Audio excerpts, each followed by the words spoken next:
Hello, को बोल्नुभएको तपाईँ? बुवा नमस्ते, म मधुको देवर बोलेको, बसन्तेको भाइ। ओहो बाबु नमस्ते। अनि आज कहाँबाट सम्झेर फोन गर्यौ त? कहिलेकाहीँ यसो न आफन्तलाई सम्झिने बानी छ कि बुवा मेरो, त्यसैले कल गरेको हजुरलाई। ए राम्रो भयो। अनि मधुको हालखबर के छ त बाबु? मधुलाई सन्चै छ त? हामी सबै सन्चै छौँ बुवा। तपाईँलाई एउटा खुसीको कुरा सुनाउनलाई फोन गरेको मैले। कस्तो खुसीको कुरा होला बाबु? तपाईँ अब हजुर बुवा बन्दै हुनुहुन्छ नि बुवा।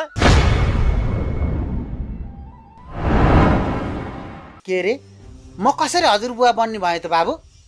मधु भाउजू दुई जिउकी हुनुभएको छ बुवा, त्यसैले मलाई त साह्रै खुसी लाग्यो। अनि यो खुसीको कुरा तपाईँलाई सुनाम कि भनेर सुटुक्क दोकानतिर आएर कल गरेको बुवा। बाबु, मधु र तपाईँको दाइ